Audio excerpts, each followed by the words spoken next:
Clive's the worst. Welcome back to Smile Jammers. On set to speak to what happens after you get a pap smear result that says abnormal is Dr. Mandy Elliott. She's an obstetrician and gynecologist at Gynae Associates. Good morning. Good Welcome to Smile morning. Jamaica. It's Thank morning you. time. Mandy, first of all, um, the pap smear, demystify it for me before we get into it now, because there are a lot of people, particularly young women, when I say to them, you should get your pap smear, they're like, huh, why? Why do I need to get it? Why is it important for All women? right. So the pap smear is the best way to prevent cervical cancer. And I know a lot of people think that it's painful. It is an uncomfortable procedure, but it's not painful. And compared to the real pain of having cervical cancer, the financial, emotional, physical pain, it's just a simple swab of the cervix that's assessed to look for abnormal cells that can become cancerous cells. All right, what can cause it to be abnormal? All right. When a reading says abnormal, what are some of the things that Okay, could happen? so the most common thing that causes abnormal cells is HPV. So basically, HPV is an infection, is a sexually transmitted infection that can cause abnormal cells on the cervix that can lead to cervical cancer. So they found that 95% of cervical cancer has been caused by the HPV virus, which is sexually transmitted. So you go in, you do the pap smear, the doctor says, listen, I'm seeing an abnormal reading. Right. What happens after that? So it depends on the severity of the abnormal readings, because Okay. they can have different levels of abnormal readings. Okay. So the mildest type is abnormal cells of undetermined significance. Once it's undetermined significance, your doctor will normally ask you to repeat the PAP in 6 months' time, because very often the body clears HPV by itself. Okay. If the body doesn't clear it, that's when it persists to become cervical cancer. But when it's just simple abnormal cells, a PAP is repeated in 6 months' time. At that time also, your doctor may advise you to do an HPV test. Okay. So the HPV test will determine if you have the high-risk types of HPV, the type that is most likely to cause cervical cancer. However, if it's a more serious type, so the pap smear can actually pick up pre-cancer cells. If it is a more serious type, we'll go on to do a procedure where we look at the abnormal cells, we take a sample to confirm it, a biopsy, and we also treat the abnormal cells at the same time. All right.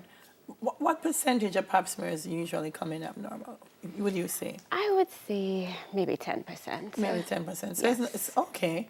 Yes. So, because I think that's one of it. I think that's a fear. People have a tendency of thinking, Lord, I'm not going to call on nothing for myself. I don't want to go do a test. And then you see me go to the test and I And then could be it's living all right if I abnormal. didn't do. Right. But the thing with abnormal that- doesn't mean, that you get it and there are ways to treat it as Right, well. that's the thing. So even if it is abnormal, it can be easily treated to prevent you from getting cervical cancer. So you can have the fear of it being abnormal. You should have the fear of not doing it at all and not knowing what's going on with your body. Are there other things that the pap smear can reveal apart from the presence of the HPV? Yes, I mean, we don't look for anything else specifically, but sometimes it can pick up if there are bacterial infections, yeast infections. But the most important thing that it looks for is HPV cells that can progress to become cervical They cancer. can progress. And if you detect HPV early enough, can that be treated? Easily treated. Okay. Yeah, so we do a freezing method or burning off method that destroys any of those abnormal cells and prevents it from progressing. Wow. Yes. Yeah. The percentage of cervical cancer in the region, maybe you can tell me, or here in Jamaica. So in Jamaica, it's actually high. So the incidence is 17 per 100,000. That means every year, 17 out of 100,000 women are newly diagnosed with cervical cancer in Jamaica. Wow. And we've actually found that that rate is almost twice those of many other Caribbean countries. So What? there is a higher incidence in a Jamaica. bit here in Jamaica. Yeah. Do they know why? Do they have any idea? Well, yes, because it's caused by HPV, which is sexually transmitted, they found that early onset of sexual activity, multiple sexual partners, that's what mostly causes the increased incidence. And they found that around 200 women die yearly in Jamaica of cervical cancer. 200 women. 200 Every year of a cancer that's in preventable. Jamaica. Exactly, it's Wow. preventable.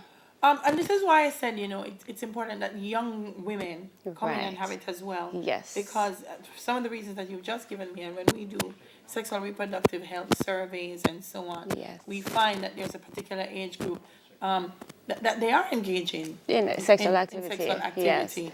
and that puts them at risk. Right. of- And of the thing with HPV. the PAP, I also say is not if you are currently sexually active, if you've ever been sexually active. So whether it's not recent, ongoing, it's something that you have to have done. All right. So and you do a PAP one once a year, twice a year. Once a year. Jamaican Once a year. guidelines, Once once a a year year. from the age of 21. From the age of 21. So unless Yes. it's abnormal, then you'll say 6 months and you come Right. back So if in. it's abnormal, your doctor will give you a shorter period to come back in. Otherwise, once a year. Yeah. All right. So that's one of the things. It says most often the abnormal test means there have been cell changes. And HPV is the most common sexually transmitted infection that can be linked to cervical cancer. This is one of the correct. first times I've actually talking to you. I guess it's in my head. Right. But it says it's a sexually transmitted sexually transmitted. infection because people think HPV just pop out of the No, sky. no, I actually call HPV the common cold of the vagina. Basically, almost everybody who has had sex has been exposed to HPV. The thing with it is just like the common cold, your body normally clears it by itself, your immune system, but sometimes it doesn't, and Yeah. that's when the problem occurs. Listen, ladies, any Do your type of pap. cancer is no joke. That's and right. the fact that you can prevent cervical cancer, go and have the pap smear done. It's important. Please. Thank you very much, my madam. No for being problem. with Thanks us for this having morning. me. Dr. Maggie Elliott, obstetrician and gynecologist at Gyne Associates. Up next, Jacana's products. Stay with us.